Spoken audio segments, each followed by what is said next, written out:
अस्सलाम वालेकुम नाज़रीन, आप देख रहे हैं नसीम ज़हरत। पाकिस्तान कल से लेके अब तक फोकस इसी पे है कि पीटीआई के चेयरमैन जिनको अरेस्ट किया गया है उनके हवाले से क्या ख़बरें आ रही हैं, वो किधर उनको मुंतकिल किया गया है, उसके बाद उनके लॉयर्स जो हैं क्या उनको एक्सेस मिली है या नहीं, और साथ साथ ये कि उनकी पार्टी की हिकमत अमली क्या रहेगी, सियासी हिकमत अमली। उसके साथ साथ काउंसिल ऑफ कॉमन इंटरेस्ट ने जो बात कही और ये कहा कि नए जो है सेंसस 2023 उसके तहत इलेक्शंस होंगे, उसके राउंड एक ही सवाल है कि जी इलेक्शंस अब टाइम पे होंगे या नहीं। और कल जो लॉ मिनिस्टर तार साहब हैं उन्होंने बड़ी क्लियरली कह दिया कि फरवरी तक बात जा सकती है। ये दिलचस्प बात है कि पीपल्स पार्टी काफ़ी ज़्यादा तनदही से कह रही थी कि जी हर सूरत इलेक्शंस होने चाहिए 60 दिनों के अंदर अंदर। अच्छा, तो ये हम देख रहे हैं कि क्लियरली ये काउंसिल ऑफ कॉमन इंटरेस्ट ने जो डिसीजन लिया उस पर अब सब लोग जो हैं सहमत हैं, everybody is quite okay with this. तो इलेक्शंस होंगे देर से, तो एक तो ये बात ख़त्म होगी। लेकिन उससे भी पहले नाज़रीन, जो आज बड़ा एक दिल खराश वाक़या पेश आया है, ह्यूज ट्रेजेडी। हमने देखा कि हज़ारा एक्सप्रेस आ रही थी, हवेलियाँ की तरफ जा रही थी, नवाबशाह में एक बहुत बुरा एक्सीडेंट हुआ, डीरेल हो गई ट्रेन और 25 लोग अभी तक बताया जा रहा है कि जान की बाजी खो बैठे हैं, और ये कहा जा रहा है कि कोई 100 के करीब जो हैं वो ज़ख्मी हैं। और उस हवाले से जो दिलचस्प बात यह है कि हमारे जो रेलवे मिनिस्टर हैं उन्होंने ये कहा कि कुछ पता नहीं चला कि ये भी हो सकता है कि कोई यानी कि सैबोटाज वगैरह हो। उन्होंने कहा हम ये सोच रहे थे कि 2-3 दिन रह गए हुकूमत को जाने को, तो ये ना हो कोई वाक़या हो जाए, तो वाक़या हो गया। लेकिन बहरहाल पाकिस्तान की रेलवे का एक और कहानी है और बड़ी अफसोसनाक कहानी है, उसकी एफिशिएंसी, इनएफिशिएंसी, एक्सीडेंट्स, उसके बाद क्या होता है। बस दुआ यही है कि जो लोग ज़ख्मी हैं कि वो सेहतयाब होकर अपने अपने घर जाएं और अल्लाह बाकी लोगों को सब्र अता करे, उनके घर वालों को जो कि जिनकी जान चली गई है। तो एक तरफ ये बात है, दूसरी तरफ जाहिर है एक आर्ग्यूमेंट चल रही है। आज सेनेट की भी जब हुई बैठक तो वहाँ भी काफ़ी हल्ला गुल्ला मचा, पीटीआई के लोगों ने काफ़ी ने प्रोटेस्ट किया। और ये सुनिएगा कि पीटीआई के सेनेटर सैफुल्लाह क्या कहते हैं। आपको ये वहम है, आपकी ये खुशफहमी है कि आप उनके बगैर ये इलेक्शन जीत जाएंगे, ये आपकी भूल है। पाकिस्तान का अवाम आपको निकाल के फेंक देगा, पूरी गवर्नमेंट को। आप खान साहब को कहां तक रोक सकेंगे? भाई अगर आप लोगों में इतनी हिम्मत है तो अभी तो इलेक्शन में आ जाए ना। आपकी आखिरी डिमांड थी कि खान साहब डिस्क्वालीफाई हो जाए, खान साहब जेल में चला जाए। आप कुछ भी नहीं कर सकते, इतनी हिम्मत है तो क्यों इलेक्शन से भागते? तो नाज़रीन, ये है लुब्बे लुबाब पीटीआई की पोजीशन का कि जी इनके लीडर को इसलिए हटाया गया क्योंकि इलेक्शन में जाना चाहते हैं जो पीडीएम के तमाम जमातें हैं without the PTI chairman in the field. अच्छा, उसके जवाब में अब तार साहब ने सुनिएगा क्या कहा। उन्होंने क्या कहा कि किस्सा कोई और है, बात आप कुछ और कर रहे हैं। सुनिए क्या कहते हैं। चोरी पकड़ी गई, उन्होंने उन्हें नाअहल कर दिया और कानून के ऐन मुताबिक उनके पास अपील का हक है हाई कोर्ट में, उसके बाद सुप्रीम कोर्ट में। मियां नवाज शरीफ और यूसुफ रजा गिलानी साहब को तो आला तरीन अदालत ने घर भेज दिया, ना अपील, ना रिव्यू, ना रिवीजन। तो क्या कह रहे हैं लॉ मिनिस्टर साहब? लॉ मिनिस्टर साहब कह रहे हैं आप बात को जरा कहीं और ले गए हैं। सच्ची बात है, एक आपकी चोरी पकड़ी गई, अब आपको सजा मिल रही है, आपके पास राइट टू अपील है, वो आप करें, इतना शोर ना मचाएं। तो अब ये शोर कौन मचा रहा है, हकीकत क्या है, बात आगे कहाँ जाएगी, सियासत कहाँ जाएगी, और साथ साथ जो लीगल बैटल है वे विल दैट को। और एक और बड़ी दिलचस्प बात है नाज़रीन कि कल हम दिन भर सुनते रहे कि खान साहब वो खुद निकले बाहर और उन्होंने कहा मुझे पकड़ने, आपने पकड़ने, आप आए तो पकड़ें, कोई मसला नहीं है। लेकिन उनकी तरफ से जो कहानी आई बाहर वो ये थी कि जी जो पुलिस गई पंजाब गवर्नमेंट की, पंजाब पुलिस उन्होंने काफ़ी धक्कम पेल किया उनके लोगों का, फिर खान साहब को खींचातानी की, हालांकि वो चल के उनके पास आ रहे थे। तो नाज़रीन, इमरान शफकत साहब आज हमारे साथ हैं भी हमारे प्रोग्राम में, तो he is here for the first time. बहुत शुक्रिया इमरान शफकत साहब, आपने हमें ज्वाइन किया प्रोग्राम में। हमारे साथ आमिर इलियास राना साहब भी हैं, एनालिस्ट हैं, ब्यूरो चीफ हैं एक्सप्रेस न्यूज़ के। बहुत शुक्रिया आमिर साहब, आपने भी हमें ज्वाइन किया। हबीब अकरम साहब हमारे दोस्त और हमारे प्रोग्राम में आते हैं, he is always very kind. Senior journalist हैं, अपना प्रोग्राम भी करते हैं सुनो हबीब, और अपना यूट्यूब भी उनका है। तो बहुत शुक्रिया आप आए प्रोग्राम में हबीब। और हमारे साथ बैठे हैं यहाँ शुएब शाहीन साहब, पीटीआई के स्पोक्स पर्सन हैं, सीनियर लॉयर हैं। कल से आप उनको मुतअद्दिद मरतबा सुन चुके हैं, वो प्रेस कॉन्फ्रेंसेस वगैरह भी कर रहे हैं। तो शुएब साहब आपसे शुरू करते हैं। अभी कुछ देर पहले आपकी कोर कमेटी की मीटिंग भी हुई है, उसमें क्या आप लोगों ने तय किया? इलामिया अभी जारी हो गया है, वो आ जाएगा अब तक मेरा ख्याल है। मेन वही चीज़ें थी कि जो लीगल प्रोसीडिंग्स हैं वो करेंगे, और जो जिस तर्ज अमल से पंजाब पुलिस ने गिरफ़्तार किया, अभी वारंट ऑफ अरेस्ट जारी नहीं हुआ, आर्डर साइन नहीं हुआ। आर्डर था इस्लामाबाद पुलिस को, तो जो पंजाब पुलिस ने अबडक्शन कर ली वो किस कैपेसिटी में की, और वो भी वर्बल आर्डर में, और किसके कहने पे की?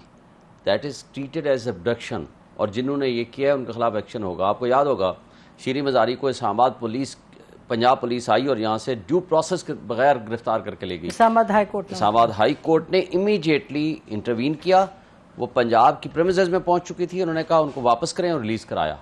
ये अनकॉन्स्टिट्यूशनल एंड इलीगल एक्ट किया है। जो उन चीज़ों को हमने बहरहाल एड्रेस किया, और बाकी भी बहुत सारी चीज़ें हैं, वो इलामी आप तक आ जाएगा।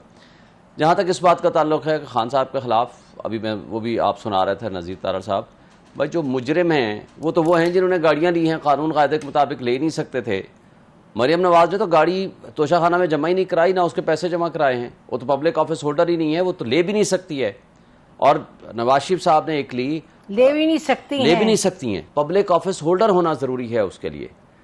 क्राइम है वो यहाँ है, क्रिमिनलिटी यहाँ इन्वॉल्व है। जो क्रिमिनलिटी है, जो गैर आइनी और गैर कानूनी काम है कि जब आप गाड़ियाँ लेते हैं, मरियम नवाज, आसिफ अली जरदारी साहब ने 3 गाड़ियाँ ली हैं, यूसुफ गिलानी साहब ने 1 गाड़ी, आसिफ जरदारी साहब जी, आसिफ जरदारी साहब ने 3 गाड़ियाँ ली हैं, यूसुफ गिलानी ने गाड़ी ली है, नवाज शरीफ साहब ने गाड़ी ली है। और ये गलत था, और पिछले साल उनके खिलाफ रेफरेंसेस भी बने थे, लेकिन नैब लॉ की अमेंडमेंट की वजह से वो ख़त्म हो गए हैं। ये है क्राइम। अब है ये वाला केस क्या है, अब इसकी तफसील में तो ज़ाहिर है, अब एक लीगल मैटर है, हम उसमें जाए में, लेकिन एक बात से बता दूं, एवरीथिंग वाज क्लियर। जो टैक्स में हमने सोर्सेज ऑफ इनकम और एसेट्स जमा कराने थे वो सारा कुछ डिक्लेयर किया। इलेक्शन कमीशन के पास सोर्सेज ऑफ इनकम नहीं बताए जाते, आपको उसमें मूवेबल एंड इमूवेबल प्रॉपर्टीज़ बताई जाती हैं, क्योंकि यहाँ सिर्फ एसेट्स डिक्लेयर करने पड़ते हैं, वो हमने कर दिए। वहाँ टोटल एतराज़ ये है, ये पूरी तफसील भी बाद में जजमेंट भी आएगी, हम उसको चैलेंज भी करने लगे।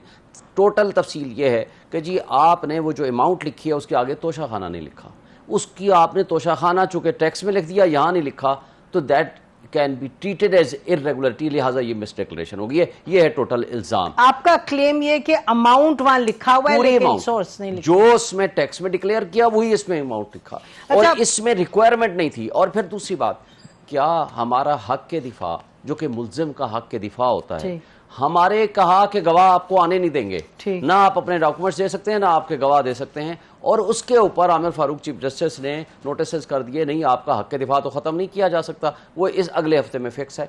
अगर वो हमारा हक के दिफा नहीं ख़त्म किया जा सकता, तो साथ ही फिर उस जज साहब को लिख के दे दिया कि नहीं जी आप केस को परसू करके, वो भी हमें बगैर सुने, और वो उन्होंने डिस्मिस कर दिया, हमारे खिलाफ फैसला दे दिया। और 2 दफ़ा मेंटेनेबिलिटी पे जो हमारी पिटिशन डिसमिस कर चुके थे, इस्लामाबाद हाई कोर्ट ने कहा बिल्कुल उसने गलत डिसमिस की है, लेकिन अगेन दोबारा तीसरी मरतबा आप सुन लें, उसके ऊपर एक लफ्ज़ भी उन्होंने नहीं लिखा, सिर्फ एक लाइन में कहा चूँकि मैं ऑलरेडी फैसला दे चुका हूँ। तो ये सारा एक फिक्स्ड मैच, और अफसोस की बात यह है कि इसमें चीफ जस्टिस इस्लामाबाद की बहुत बड़ी एक रिस्पेक्ट है, उनको इस तरह के फैसलों में शरीके कार नहीं होना चाहिए था। फिर आप एक बात और देखें, पूरा सोशल मीडिया भरा पड़ा है, 4 तारीख को फैसला भेजा कि नीचे आप केस सुने, 4 को ही दूसरे जज साहब को सब्स्टिट्यूट करके chief justice Islamabad high court ने हुमायूं दिलावर को कहा कि 5 को ये आप चले जाएं फैसला दे के जनाब लंदन ट्रेनिंग के लिए, कोर्स पे। बात यह है कि अगर उसने फैसला, क्या 1 दिन के अंदर उसने फैसला करना है, इतने इंपॉर्टेंट इश्यूज इन्वॉल्व हैं, और हम जब पहुंचते हैं वो कहते हैं कि मैंने सुने बगैर फैसला कर दिया। और क्रिमिनल केसेस में अगर कोई मुल्जिम या उसका वकील ना आए, अगर उसका पहले तो मुल्ज़िम मौजूद हो, उसके बगैर नहीं हो सकता, आप प्रोसेस करें, प्रोसीड करें, वारंट जारी करें। अगर उसका वकील नहीं है तो आपको स्टेट के खर्चे पे वकील करके देना होता है। फर्ज करो वो कहते हैं कि जी वकील नहीं है, सुबह से वकील मौजूद थे, लेकिन आपके वकील को बुला रहे थे, वो सुप्रीम कोर्ट में थे और वो उसकी वजह थी, सुप्रीम कोर्ट में पिटीशन एक फाइल करनी थी, इस्लामाबाद हाई कोर्ट में करनी थी। हाई कोर्ट के प्रेमिसेस के अंदर से ख्वाजा हारिस के मुंशी को वहां गैर नामालूम लोग उठा के ले गए बाहर कि आज आपकी पिटीशन जमा नहीं होने देंगे फाइल समेत। फिर मैंने अपने मुंशी को भेजा कि जाएं उनको हेल्प आउट करें, फिर उसको उठा के ले गए। फिर मैं खुद गया, वकीलों के जरिए वो फाइलें ट्रेस कराई, then I filed by myself. ये तो सूरत हाल है हाई कोर्ट, यानी इसका मतलब है नामालूम कोर्ट के लोग जी। फिर ख्वाजा हारिस साहब को ये उस फाइलें भी उसके पास थी। ख्वाजा हारिस साहब ने बाकायदा लेटर चीफ जस्टिस का नाम, बड़ा सीनियर और ऑनरेबल मैन है वो, और उन्होंने चीफ जस्टिस का नाम खत लिखा, जाकर रजिस्ट्रार को मिले और उनको जाकर के वो लेटर दिया कि जनाब ये पोजीशन है, और सब्सिक्वेंटली जाकर के हमारे उन मुलाजमीन को छोड़ा। ठीक, आपने अपनी पोजीशन बयान की। जी आमिर साहब, आपने सुनी ये तमाम बातें। एक तो ये जो मतलब केस का जो मामला है उसको कितनी तफसील में यहाँ जाया जा सकता है, दैट्स अ बिग क्वेश्चन, लेकिन ओवरऑल आप बताइएगा कि ये जो इनका मौकिफ है उस पर आप क्या कहेंगे? देखें, शोएब शाहीन साहब चूंकि वकील हैं पीटीआई के, खान साहब के भी हैं और इलेक्शन कमीशन में अभी लेटेस्ट केस में भी वकील हैं, स्पोक्स पर्सन भी है, उनका राइट है कि वो जो बातें कर रहे हैं। लेकिन मेरे ख्याल में ख्वाजा हारिस मौजूद थे, वो पहुंचे थे 12:30 बजे और उनकी मौजूदगी में फैसला उन्होंने सुना दिया कि आप टाइम पे नहीं पहुंचे, मैंने बुलाया था। ये तो एक फैक्ट की बात है। और दूसरी बात ये है कि इमरान खान साहब ने इतने केसेस बनाए, बेशुमार केसेस, ये सारे के सारे पहले दिन बन जाते। मरियम नवाज को एक और केस में बंद कर देते, ये नवाज शरीफ को, आसिफ अली जरदारी को। ये इनको तब याद आया जब तोशा खाना की पीपल्स पार्टी और नून लीग ने तकरार शुरू की। तो इनको जहां इतने केसेस बनाए थे, और जब वो DGFIA को बुला के बिठा के बशीर मेमन साहब को शहजाद अकबर की मौजूदगी में कहते थे कि देखो ये उसको सरतपा चेयरमैन को तो इसने अकेले ने काबू किया हुआ है और तुम एक ख्वाजा आसिफ के खिलाफ केस नहीं कर सकते, तुम्हें हमने कहा है, टारगेट किया है। और ये बातें वो हैं जो खान साहब के वजीर आज़म होते हुए बशीर मेमन साहब ने बताई, वजारत उज़्मा से उतरने के बाद नहीं बताई, क्योंकि ये फैक्ट्स मौजूद हैं। तो ये केसेस करते हुए ये वो है ना कि क्लास में एक बच्चा फेल हो जाए और माँ बाप पूछे उससे, और तुम्हारे नंबर क्यों कम आए, फेल क्यों हो? जी सारे फेल हुए भाई, तोशा खाने में सारे चोर हैं भाई। डकैती चोरी के इल्जाम तो आपने लगाए थे, इखलाकी आला अरफा हिमालय की बुलंदी पे तो आप चढ़े हुए थे। तो सबसे पहले तो आपको अपना घर क्लियर करना था ना कि आपको अपने जवाब देने हैं। जब वो कहता है इलेक्शन कमीशन का वकील के ज्वेलरी के खाने में ज्वेलरी नहीं लिखी हुई, तो इसका जवाब दे, क्योंकि असल में मसला यह है कि एक दफा वो चीज ठीक होती है जब आप पनामा से अकामा निकालते हैं और सब चीजें ठीक हो जाती हैं, सुप्रीम कोर्ट का जज उसको स्पीडी ट्रायल को यकीनी बनाते हैं। तो क्या जहां हाई कोर्ट की जुरिस्डिक्शन को अंडरमाइन किया सुप्रीम कोर्ट ने, वहां थर्मिनल्ला साहब को इन सब के खिलाफ फैसले देने चाहिए था या रिजाइन करना चाहिए था कि ये हमारी जुरिस्डिक्शन है। आप कैसे सुप्रीम कोर्ट के जज को लगा रहे हैं मॉनिटरिंग साहब के ऊपर? क्या वहां डे बाय डे हेयरिंग नहीं कराई? वहां तो किसी ने नहीं बोला। ये असल में ना आप और हम देखते हैं सारी चीजें कि एक वक्त में वो ठीक होता है, दूसरे में ठीक नहीं होता। अभी बहुत सारे लोग, मैं नसीब में एक और बात भी करना चाह रहा हूँ कि बहुत सारे लोग इमरान खान साहब की डिस्क्वालिफिकेशन पे बात कर रहे हैं कि वो पार्टी से भी नाअहल हो गए। आप जरा सिर्फ ये देख लें कि जो बेनजीर भुट्टो का 1988 का 416 का केस है, 11 जजेस ने किया आर्टिकल 189 के तहत। आप देख लें, जो साकिब निसार साहब थे, एक छोटे बेंच के साथ उन्होंने उसको खत्म किया और नवाज शरीफ को पार्टी की सरबराही से हटाया। आज अगर इनको पार्टी की सरबराही से हटाएंगे तो साकिब निसार वाला वो गलत फैसला जो 11 जजेस के फैसले को छोड़ के नवाज शरीफ को पार्टी से नाअहल करवाया था सदारत से, इनके गले पड़ सकता है, क्योंकि ये सारे के सारे उसके हक में थे। हाँ जी, चोर है, डकैत है, इसको पार्टी का सरबराह नहीं होना चाहिए। ये आपके और मेरे सामने मौजूद है बेनजीर भुट्टो वाला फैसला। आप इसको उठा के देख लें, 11 जजों पे क्या जजमेंट आई हुई है। आप उसको जब तक पार्टी को बैन नहीं करते ना कि उन्होंने पाकिस्तान की सालमियत के खिलाफ काम किया हो, कुछ ऐसे काम किए हो, तो आम आदमी, आम शहरी कोई भी पार्टी बना सकता है, उसका अहदेदार बन सकता है। हाँ, कानून है वो 5 साल की नाअहली इमरान खान साहब की इस सजा के बरकरार रहने तक मौजूद रहेगी। लेकिन ये बिल्कुल अजीबोगरीब बात होगी कि आप कहें कि वो पार्टी की अब चेयरमैनशिप नहीं रख सकते। इस तरफ अब अगली बहस चूंकि आनी है, लोग बहुत ज्यादा बातें कर रहे हैं।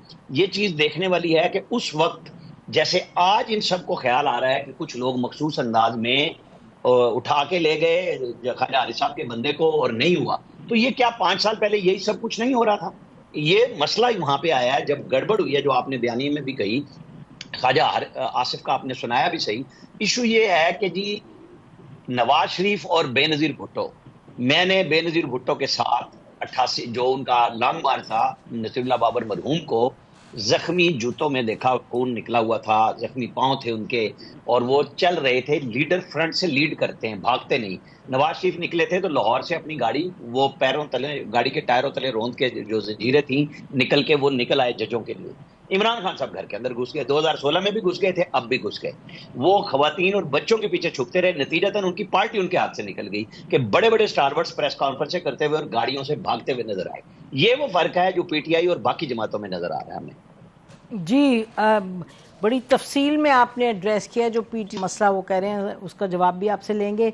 नाज़रीन, हम ब्रेक लेते हैं, ब्रेक के बाद आएंगे। इमरान शफकत साहब के पास बड़ी दिलचस्प उन्होंने अपना बताया टेलिंग्स में, और साथ ही हमारे दोस्त भी हैं सुनो टीवी से हबीब अकरम साहब, उनसे भी पूछते हैं कि वो जो शुरू का वक्त है इमरान खान साहब को जब पकड़ा गया, उस हवाले से उनके पास क्या इस वक्त उस पर पर्सपेक्टिव है। स्टे विद अस।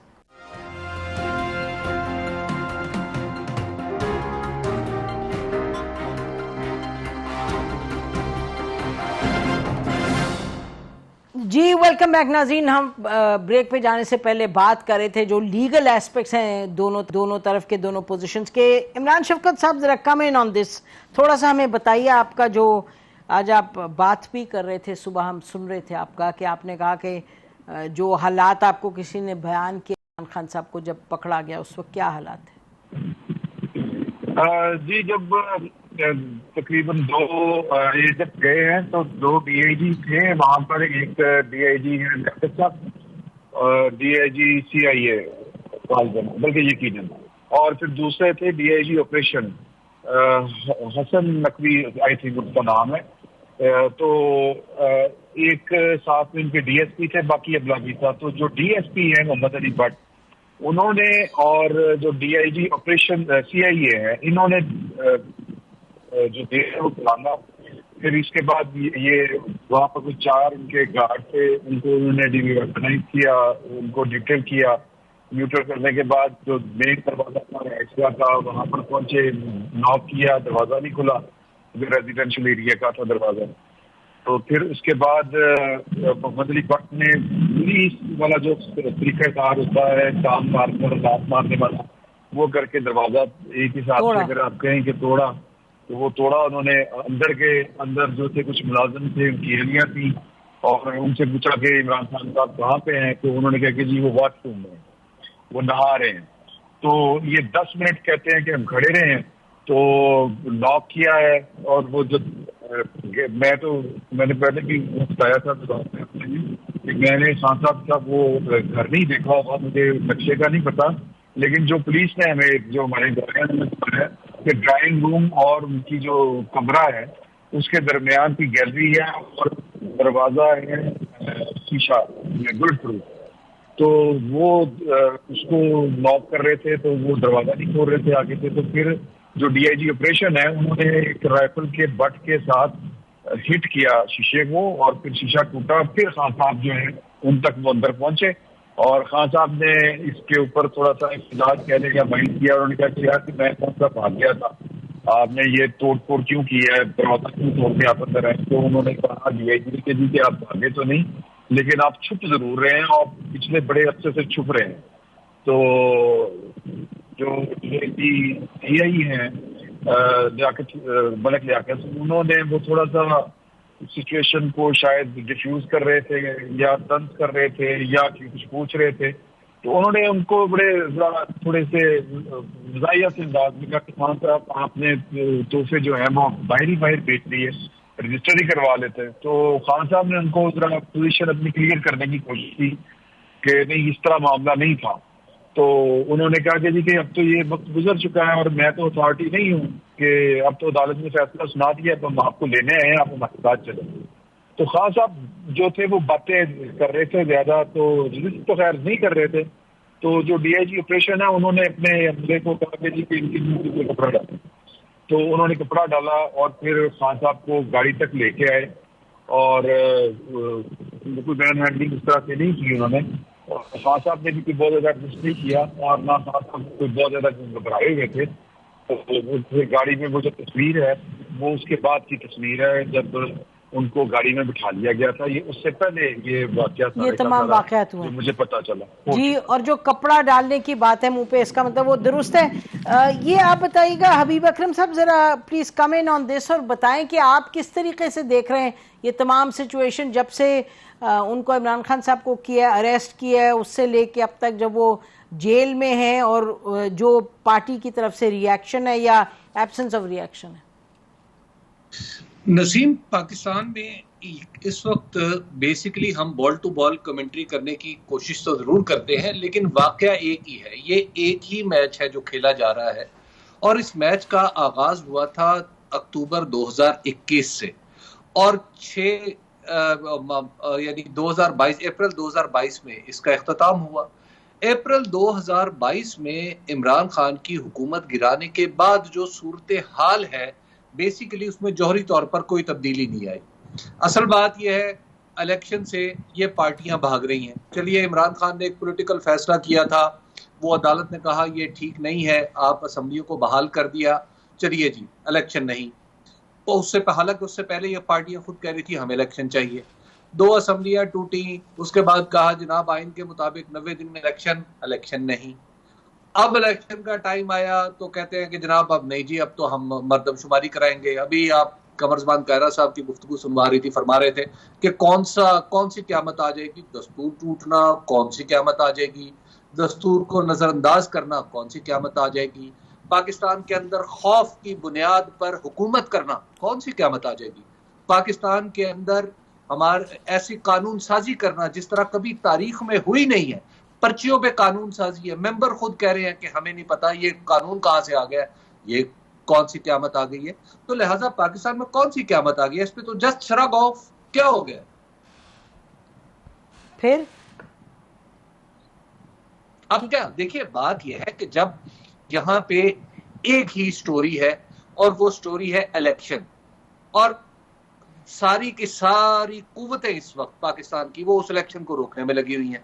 उसके लिए किसी को इमरान खान को गिरफ्तार करना है, सब कुछ करना है, और तो भाई अब तो इलेक्शन करवा दो।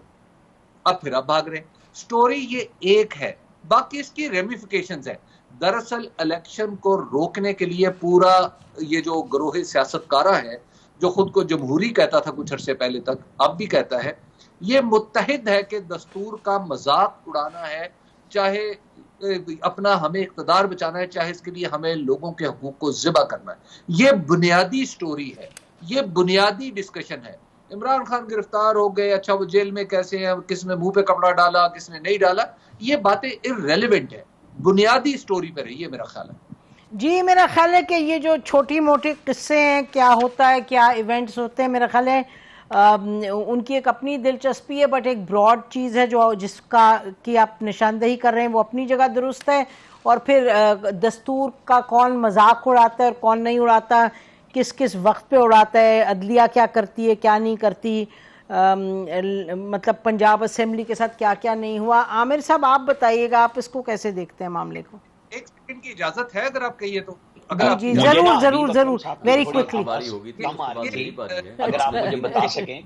अच्छा सुनिए, बड़ी मजे की लाइन ऑफ आर्गुमेंट सुनिए क्या कह रहे हैं जी, बोलिए। पहले भी तो ऐसा हुआ था। अच्छा, यानी ये जो पहले भी ऐसा हुआ था ना जी, जुर्म की जस्टिफिकेशन होती है। नहीं दैट्स नॉट नहीं एक सेकंड, नहीं इट्स नॉट अ जस्टिफिकेशन हबीब, बिल्कुल जस्टिफिकेशन नहीं है। आपने इस मुल्क की ये कम से कम चेन ऑफ रीजनिंग कम से कम, अच्छा चलें बोलिए। ये जो चेन ऑफ रीजनिंग है, मेरा ख्याल है कुछ ज्यादा कोई काबिल कबूल होती नहीं किसी मंतक में, किसी मतलब ये जुर्म की तावील तो हो सकती है, ये नई सिचुएशन की तशरीह नहीं हो सकती। ठीक, अच्छा गुड, नहीं मुझे उसका थोड़ा सा रिस्पॉन्ड करने दे। ये नई सिचुएशन की तशरीह हरगिज नहीं है हबीब, ये एक पूरा सियाक व सबाक को लेके समझने की बात है। मेरा ख्याल है कि आप you are a very experienced analyst और आपने देखा है पाकिस्तान का आपने भी फरमाया कि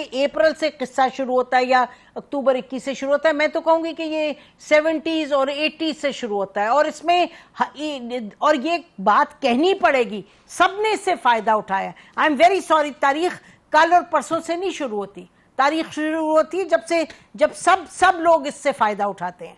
तो हम ये नहीं कह सकते, और ये बात माजरत के साथ ऐसी नहीं है कि कोई जस्टिफाई कर रहा है, लेकिन हम कह रहे हैं आधा सच नहीं बोलना चाहिए। पूरा सच तो है कि हर एक इस हमाम में नंगा है, पूरा सच तो ये है। ये पूछ लें कि इसको ठीक कैसे करना है। नाज़रीन, इस पॉइंट पे हम ब्रेक लेते हैं, ब्रेक के बाद वापस आते हैं। स्टे विद अस।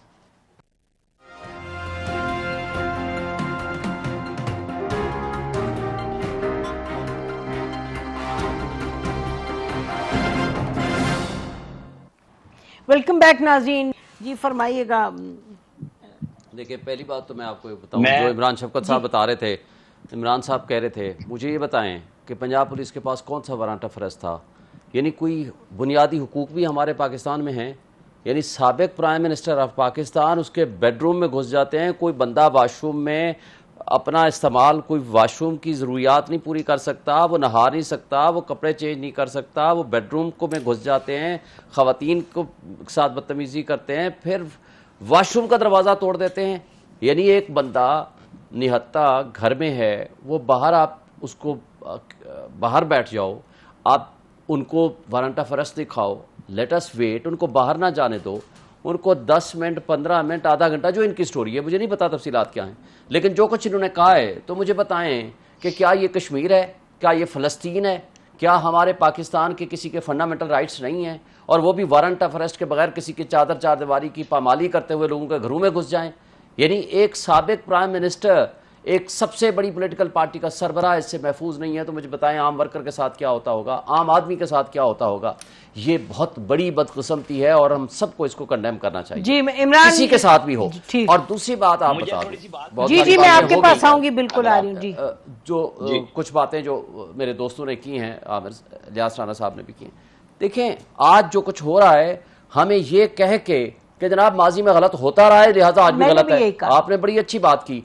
मुझे ये बताएं आज जो गलत हो रहा है उसको हम पहले गलत कहें, वो तो कह रहे हैं ना। और दूसरा, जो कुछ इंसाफ के साथ हमने इंसाफ के इदारे को इस्तेमाल किया, मुनसफों को भी और इंसाफ के इदारों को भी, निज़ाम इंसाफ को भी, और 1950 से जब आपके लैंडलॉर्ड्स, सियासतदान, आपकी सिविल ब्यूरोक्रेसी एस्टैब्लिशमेंट, इन्होंने नजरिया ज़रूरत जजेस को साथ मिला के उस दिन से जो गंद का आगाज किया था आज तक वो जारी हो सारी है। एक तरफ और उसको लेके आज तक आप आगे आए और सब उसमें गेम खेलते हैं, सब खेलते हैं गेम, एवरीबॉडी टेक्स एडवांटेज। आज जो कुछ हो रहा है, आज शायद उस जमाने में हमें अवेयरनेस कम हो, आज जितना मैं एक समझता हूं कि एक पुराना उसूल था, इंसाफ ना सिर्फ हो बल्कि होता हुआ नजर आए।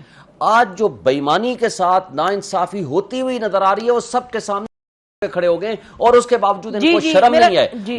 ना शर्म नहीं आ रही हमारे इदारों को, ना शर्म आ रही है हमारे लॉ एनफोर्समेंट एजेंसीज को, ना ही एहसास हो रहा है हमारी अदलिया को कि उनकी कितनी बेतौकीरी हो रही है। बिल्कुल आप ठीक कह रहे हैं, लेकिन इसके साथ ही उसी सांस में यह भी कहना पड़ेगा कि जो बहुत रिसेंटली गुजरी हुई कल है, उसमें जो इमरान खान साहब करते थे उसको भी, उनके साथ जो अब हो रहा है बिल्कुल गलत, जो चीजें कानून से बाहर हो रही है। एक बात ये इट्स इम्पोर्टेंट मुझे, और जो सेंसस के हवाले से देखें, ये जो फ्रॉड कर रहे हैं, पहले तो ये है कि सीसीआई की ये मीटिंग अनकॉन्स्टिट्यूशनल है कि 2 अनइलेक्टेड लोग नहीं बैठ सकते। ये policy decisions regular chief ministers का काम है, केयर टेकर्स का है नहीं। और दूसरा, 30 अप्रैल को जब ये सेंसस का प्रोसेस मुकम्मल हो गया था, उस दौरान ये नोटिफाई करके प्रोसेस कर सकते थे। वो नजर आ रहा है। ठीक है जी इमरान, क्विकली आप बताइए, इस पे कमेंट करें जो उन्होंने आपके उसमें जवाब दिया, आप उस पे कुछ कहना चाहते हैं इमरान? जी मैं सिर्फ ये कहना चाहता हूं कि देखें, ये तो पीटीआई के स्पोक्स पर्सन है, इनको यही बात करनी चाहिए जो ये बात कर रहे हैं शुएब साहब। लेकिन बात ये है कि पुलिस एक दफा पहले भी वारंट लेके गई थी इमरान खान साहब के पास। आज तो वारंट नहीं था ना, नहीं उन्हें बोलने दें। नहीं आपके कोई नहीं बोला, लेट हिम स्पीक। जी पेट्रोल पंप फेंके गए थे। जितना कानून का एहतराम पाकिस्तान तहरीक इंसाफ ने किया, वो हमने रिपोर्ट किया है, वो यहाँ पे लाहौर में बैठ के रिपोर्ट किया, पूरी दुनिया ने देखा। दूसरी बात ये कि आज ये कह रहे हैं कि गलत को गलत करें, तो पहले जो आप गलत करते रहे हैं ये उनको मानना चाहिए, हम भी गलत करते रहे। साबिक वजीर आजम का बहुत दुख हो रहा है इनको, शोएब साहब को। तो एक साबिक वजीर आजम के कमरे से आप एसी उतरवाने की बातें जलसों में कर रहे थे, अमेरिका में कर रहे थे। तो अब उतनी बारी आई है, तो मेरा ख्याल है कि अगर हमने यही जो वो चोर सिपाही वाला खेल खेल रहे हैं, वो कुर्सी वाला खेल खेल रहे हैं, तो फिर अपनी बारी के ऊपर जो है वो बर्दाश्त करें। अगर बर्दाश्त नहीं करना या अपने को सिस्टम चेंज करना है तो फिर अपनी गलतियों का एतराफ करें। अपनी गलतियों का एतराफ किए बगैर आप कहें कि जी कि अब हमारे साथ ज्यादती हो रही है, इसको आप ज्यादती कहें, हम तो कह रहे हैं, लेकिन जो हम ज्यादतियां करते रहे वो हम बिल्कुल ठीक करते रहे, इस तरह नहीं होता। वो भी मानना पड़ेगा। जी आमिर, आप जरा please last comments before we close the show. जी, वो कहते हैं ना, पास कर या बर्दाश्त कर। तो जो इमरान खान साहब कहते रहे, अब वो मकाफात अमल जब कहते हैं तो उसके ऊपर शिकवा आता है। एहसन इकबाल या शाहिद फकान अब्बासी, इनको व्हाट्सएप पे नैब से अरेस्ट नहीं कराया मोटरवे पे? उस वक्त कोई कानून की पासदारी का ख्याल किसी मोहतरम शोएब शाहीन साहब को आया? ये जो अदलिया है, आज हम सब जब बात करते हैं, हमारे सियासतदानों ने माफियां भी मांगी हैं, बताया भी है, हमारी फौज की तरफ से भी आया कि हम पीछे हट रहे हैं। क्या जो सबसे बड़ी इनकी मावनत करती रही अदलिया, उनकी तरफ से भी आया? आखिरी एग्जेक्टिव ऑर्डर के तहत बहाल होने वाले हमारे आज के मोहतरम चीफ जस्टिस ऑफ पाकिस्तान है, क्या जाते हुए चीफ जस्टिस आसिफ खोसा साहब नहीं कह रहे थे सब बैठ जाएं? आज वो कुछ और बातें करते हैं, वो क्योंकि अब ये फैसले देते हुए जवाब देते हैं कॉन्शियसली और अनकॉन्शियसली। हम जो भी करते हैं ठीक करते हैं। ये 63A रीराइट कर दें तो वो पीटीआई के लिए बिल्कुल ठीक है आइन के अंदर। अगर यहाँ पे 24 मई के ऊपर उनसे फैसला ही नहीं हो रहा, वो क्या फैसला है? आप और हम पढ़ के उसके ऊपर कोई तबसरा करेंगे तो फिर बहुत बुरी बात हो जाएगी। करते ना फैसला। हम तो कह रहे थे, शोएब शाहीन साहब के साथ कई दफा बात हुई, मैंने कहा कि करें, ये सजाएं दें ना शहबाज शरीफ को, इसहाक डार को और चीफ इलेक्शन कमीशन को। क्यों नहीं दी सजाएं? किसने पूछा? क्योंकि जब आप सहूलत में मामलत करते रहे हैं और गुड टू सी यू कहते हैं, उसके बाद जब स्टेट एक्शन पे आती है, यहाँ पे अदलिया, फौज, एस्टेब्लिशमेंट, सियासतदान, इन सबको बैठना होगा। आखिर किसी दिन बैठेंगे। खान साहब ने अरेस्ट होने से एक दिन पहले बैठने के लिए पीडीएम की आओ मकान नहीं की कि बैठ जाओ। और भाई पहले दिन से कह रहे थे इन्हीं के साथ बैठो। जाने वाला जर्नैल भी कह रहा था, आने वाले जर्नैल ने भी कहा कि इनके साथ बैठ जाओ। इनकी अपनी पार्टी के लोग कहते थे इलेक्शन ले लो। आखिरी दफा 25 जुलाई को सादिक संजरानी जैसे चेयरमैन सेनेट की मामलत से इनको इलेक्शन मिल रहे थे, इनको डेट सूट नहीं कर रही थी। अब आप बताएं, जब ये सियासतदानों के साथ सियासत करना नहीं चाहते तो जिनसे मोहब्बत है उनकी मोहब्बत का इजहार इनके साथ हो गया है। अब जरा चलेगा थोड़ा सा और, तो बचत यही है कि इनकी पार्टी के अंदर किसी को इख्तियार दे दें, कोई इनके लिए भला करा लेगा। अगर ये अपनी पार्टी में अपनी आप के अलावा नहीं समझेंगे किसी को, नवाज शरीफ की सजा हुई थी इमरान खान की तरह, वो उनके साथ एयरपोर्ट पे क्या सलूक हुआ था? क्या वो भागते हुए पकड़े गए थे जब वो उतरे थे मरियम नवाज के साथ? मुझे बता दें, वहां पे भी तो सजा ही थी ना, एक अदालत की दी हुई सजा थी, और वो भुगतने के लिए लंदन से चले थे। ठीक, वो भी साबिक वजीर आजम थे। जी आमिर, आपने you made your point. Unfortunately programme का टाइम खत्म हो रहा है। मैं चाहूंगी हबीब अकरम साहब आप अपना जरा कंक्लूडिंग कमेंट्स दे दें इस पे प्लीज। देखिए, बात यह है कि मैं अगेन अपनी उसी बात पे अर्ज करूंगा, हम पूरे प्रोग्राम में हम सब लोग पुराने वाकयात, पुराने जराइम को नए जराइम को पुराने जराइम की जस्टिफिकेशन के तौर पर पेश कर रहे हैं। क्या हमने बदलना या नहीं बदलना? मतलब क्या हमारी पूरी की पूरी पोजीशन ये है कि चूंकि इसने उसके साथ जुर्म फला वक्त में हुआ था, अब भी यही करना है? कोई दस्तूर भी कोई चीज है या नहीं है? ठीक जी, गॉट योर पॉइंट जी। अच्छा, आप लोगों का बहुत बहुत शुक्रिया। लेकिन कंक्लूजन में ये जरूर कहूंगी, मुझे तो जो सुनाई दिया तमाम पैनलिस्ट की जुबानी, वो तो यही कह रहे हैं कि जी जो पुरानी गलतियां हुई हैं उन्हें भी एक्नॉलेज करें, जो आज हो रहा है वो भी गलत हो रहा है, और अगर आगे बढ़ना है तो मिल करके आगे बढ़ना होगा।